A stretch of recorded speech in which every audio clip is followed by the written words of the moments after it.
nagutom sa to pa nangahubog na juto kay nahurot naman. Kung pastor patos Kristo, ayaw na oy. Maghimo-himo patag milagro Mama Mary. Ayaw na oy. Nangahubog na sila oh. Tinadiyaw eh. Atong pakpakan nato Ginoo. Atong pakpakan nato Ginoo. No revilers, nor exhortationers shall inherit the kingdom of God. Hello, Darwin Gitgano. So hindi nakapasok si Kristo. Kasi sabi ng Bible, walang maka-inherit, walang makapunta sa langit kung isa ka dito, yung drunkards, lasinggero. Bakit nakapunta si Jesus Christ sa langit? Nakauwi dun sa langit. Ibig sabihin, contradict yung sinasabi mo. Pinopromote mo lang, Darwin Gitgano, yung paglalasing kasi marami sa inyong mga Katoliko lasinggero.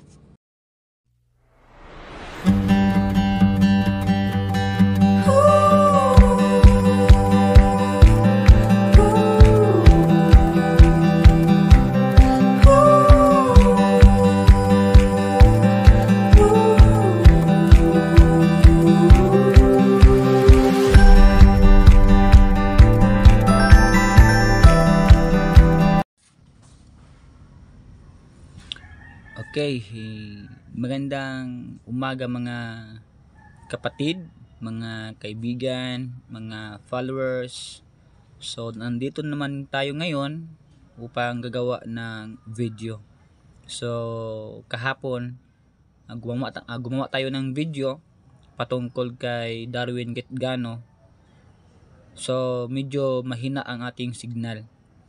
So, maraming nag-request na gagawa tayo ulit ng video na malinaw. Okay, so ngayong umaga tayo po ay mag-react sa video na ginawa ni Gitgano, isang father ng Katoliko. So again, ang ating gagawin ngayon ay hindi po ito paninira, bagamat ito po ay pagtutuwid sa mga maling aral. Okay, so ating panoorin ang video na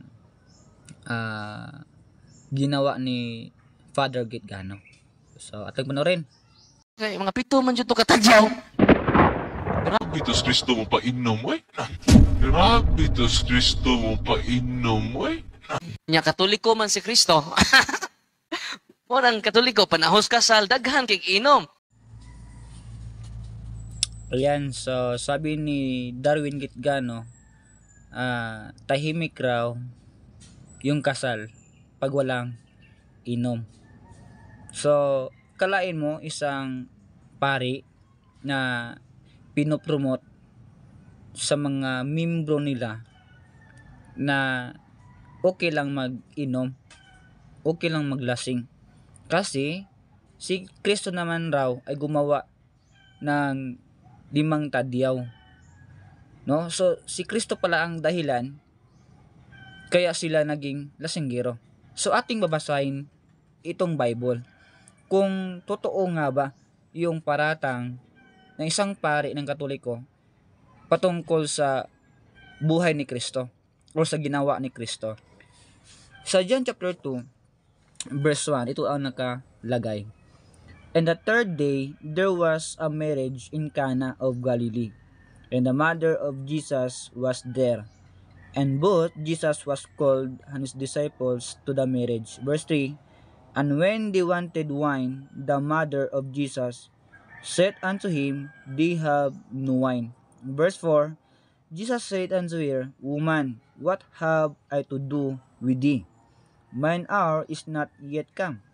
Verse 5, his mother said unto the servants, Whatsoever he saith unto you, do it.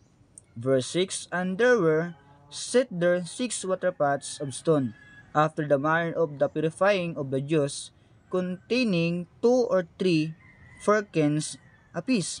Verse 7, Jesus said unto them, Fill the water pots with water. And they filled them up to the brim. Verse 8, and he said unto them, Draw out now, and bear unto the governor of the feast, and they bear it. Verse 9, when the ruler of the feast has tasted the water of that was made wine, and knew not whence it was, but the servants withdrew the water, knew the governor of the feast called the bridegroom. Verse 10, and said unto him, every man at the beginning that set forth good wine, and when men have well drunk, then the which is worse, but thou hast kept the good wine until now. Unawaan na ang ginawa ni Jesus Christ dito, yes, ito yung miracle na ginawa ni Jesus Christ. Okay? So, tandaan natin, hindi po ito ibig sabihin pag bino ay yun na nung nakakalasing. So, ang bino sa Old Testament, pure juice yan. No? Pure juice. So, walang halo na alcohol. Jesus Christ ay hindi gumawa ng bino yung nakakalasing. Okay? So, yan po talaga ang ating dapat malaman na ang bino ay hindi nakakalasing. According sa verse na ating binasa. So, lahat sila nakainom. So, nung nakainom sila, ang tanong, nalasing ba sila? Wala. Pero, sabi ng gobernador, ito yung pinaka masarap sa lahat ng bino na kanilang na-tasting. Okay? Or na-tikman. So, tandaan natin, ang wine na ginamit dito ay water, tubig. Hindi tulad ngayon, like for example, yung beer, yung tuba, tanduay, no? Red horse. So, hindi po yan. No? Hindi po yan katulad ng ginawa ni Jesus Christ. So, mali po yung unawa ni Darwin Getgano na si Kristo raw ay gumawa ng 5 tadyaw ng bino na nakakalasing. Kasi pagbabasahin naman natin, hindi naman sila nalasing. Okay? So wag nating iparatang sa Diyos na dahil sa Diyos sila naging lasinggero. At sabi pa ni Darwin Getgano na si Kristo raw ay isang Katoliko. Nako, hindi po. Mali po. Never po si Kristo ring Katoliko at never po si Kristo lasinggero. Hindi tulad sa inyo na pinopromote ninyo na okay lang maglasing kasi lasinggero naman si Kristo Jesus. At ito pa yung malala. Kung may kasal, may inuman kasi hindi masaya pag walang inuman, no?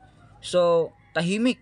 Naku, hindi naman ganyan eh. Kasi kung nagiinuman yung mga tao, may posibilidad na sila po ay nag-aaway. So, ating panurin ulit ang video ni Darwin Getgano. Kanang inyong inimnan, gamay ra na. Tadyaw man to ka Kristo. Mingaw pong kasal kung way inom, no? Pero si Mama Mary may nihangyo. Ang berhin sa rigla may nihangyo. Kung sa'yo nahitabo, tinadyaw eh. Atong pakpakan. Nato Ginoo. Atong pakpakan nato Ginoo. Kalain mo, sinabi pa ni Darwin Getgano, ating palakpakan ang Diyos. Naku, napaka-insulto naman itong ginawa ni Darwin Getgano sa Diyos. So, ating panoorin ulit. Uy, niya magdasag kog duha ka container nga bahalina. Kay paon man eh. Ito mga ganahan mo, inom ba? Gamay ra ng ako kay ka Kristo tadyaw man jud to. Kuwang ra ning ako kay duha ra man ni ka container. Ang ka Kristo tinadyaw to.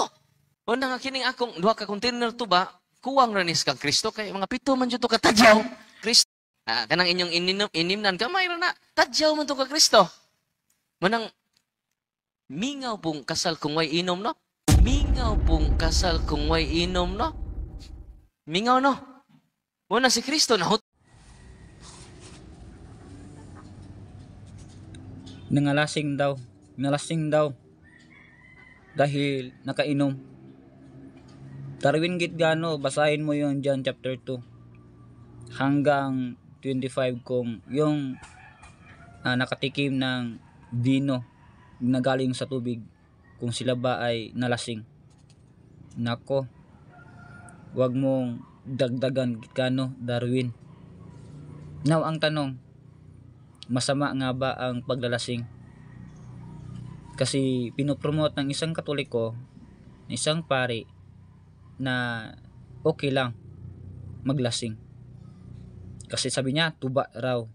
Nako, Hindi naman tuba yung ginawa ni Jesus Christ. Water yun eh. No? So, may mga verses tayo na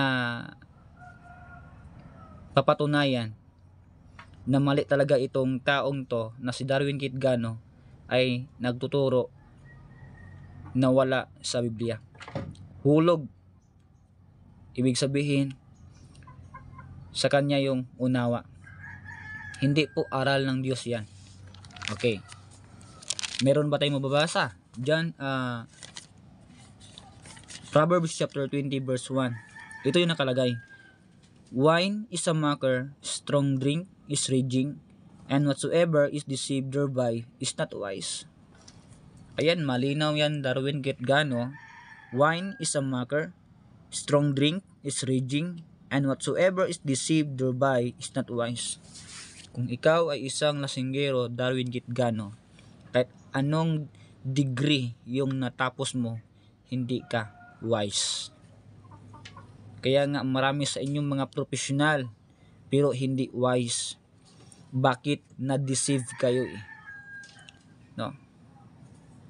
So, yan. Malinaw. Another, Proverbs chapter 22 or 23 verse 30.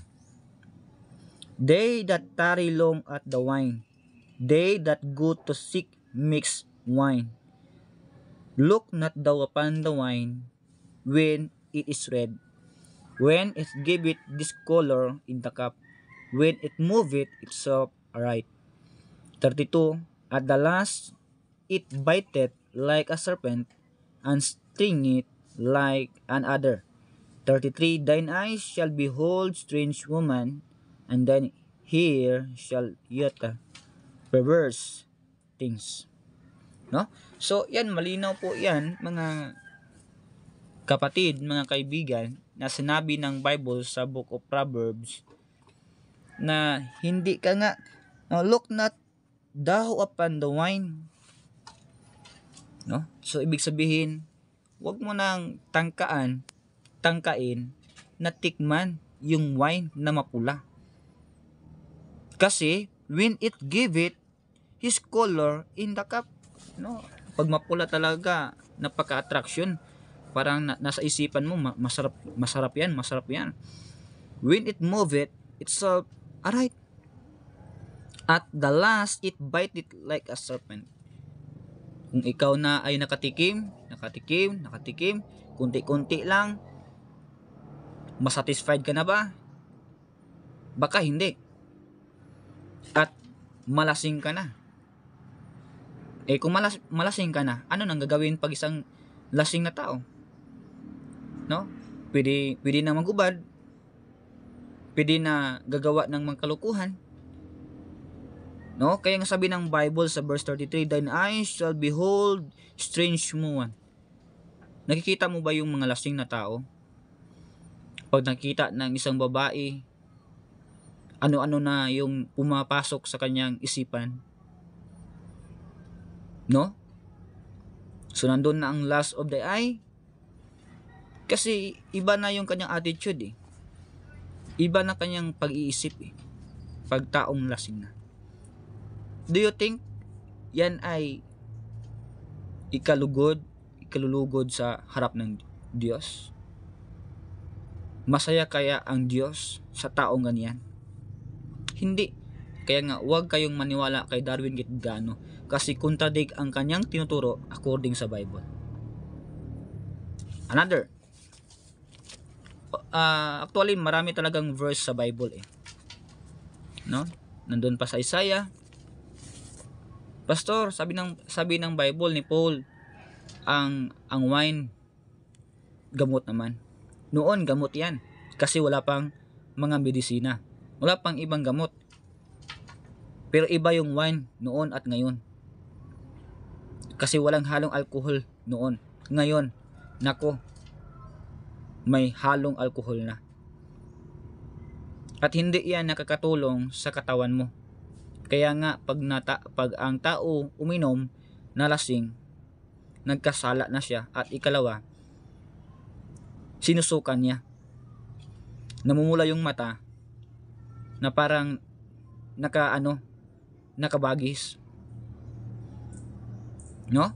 Bakit? Kasi hindi kaya sa kanyang katawan yung alcohol na pumasok sa katawan. Ephesians chapter 5 verse 8. So ating babasahin ang Bible sa Ephesians chapter 5 verse 18. 18. Okay.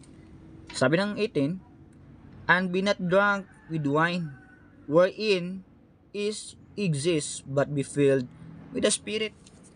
Ayun, malinaw yan eh. No? Malinaw yan. And be not drunk with wine. Huwag kang iinom. Tapos sabihin mo, nag-iinom si Jesus Christ. Naku, shame on you, Darwin Kitgano. Basahin mo yung Bible as magpatulong ka sa Holy Spirit, kasi wala kang Holy Spirit eh. No? Bilang mga ligtas, huwag tayong magpauto. Sabi ng Bible 18, and be not drunk with wine, wherein exists, but be filled with the Spirit. No? So malinaw yan eh. Ito pa, malala. Sa 1 Corinthians chapter 6, Darwin Kitgano, so si Kristo pala ay lasinggero according sa turo mo. So si Kristo ay hindi rin kapasok sa langit. Kasi sabi mo si Kristo yung gumawa ng vino na nakalasing tuba. So ibig sabihin si Kristo ay hindi makapasok sa langit, kasi sabi ng Bible sa 1 Corinthians chapter 6 verse 10, nor thieves, nor covetous, nor drunkards, nor revilers, nor extortioners shall inherit the kingdom of God. Hello, Darwin Kitgano. So hindi nakapasok si Kristo. Kasi sabi ng Bible, walang maka-inherit, walang makapunta sa langit kung isa ka dito, yung drunkards, lasinggero. Bakit nakapunta si Jesus Christ sa langit? Nakauwi dun sa langit. Ibig sabihin, contradict yung sinasabi mo. Pinopromote mo lang, Darwin Kitgano, yung paglalasing, kasi marami sa inyong mga Katoliko lasinggero. At yun naman, naniniwala naman yung mga tao, yung mga membro mo, kasi hindi nagbabasa ng Bible Kasi sabi ng iba, ng mga Katoliko, pag nagbabasa ka ng Bible, ganyan ka raw. Di ba? Nakakasira daw ng ulo pag nagbabasa ka ng Bible. Mali po yan Deceive yan. Galing yan ni Satanas. Yan, yung taktika ni Satanas. Huwag kang magbabasa ng Bible kasi ma-open yung unawa mo. Malalaman mo, mali pa yung ginawa ko. No? So, malinaw, Darwin Kitgano, na yung mga lasinggero ay hindi makapunta. Hindi makapunta sa langit. Kaso si Kristo nakauwi sa langit. Ikaw lang, Kitgano, ang nagpromote ng maling katuruan. No? So, wag maniwala kay Darwin Kitgano, kasi hindi naman nagbase yan kung ilang years ka nag-aaral. Hindi yan nagbabase kung marami ka mang membro or tao. Nakabase yan kung ano talaga ang turo according sa Bible. So ito si Darwin Kitgano, nagtuturo ng kontra sa Bible. Kalain mo si Kristo, ang rason, ang kanilang idolo na lasinggero, gumawa ng bino, 5 tadyaw na tuba. Nako, saan na kaya yung pag-iisip mo, brother? Ay sorry, hindi ka pala dapat tawaging brother. No. Repent, accept Jesus Christ bilang tagapagligtas sa iyong kaluluwa, Darwin Kitgano. Bakit? Yan lang ang paraan. para ma-open yung unawa mo.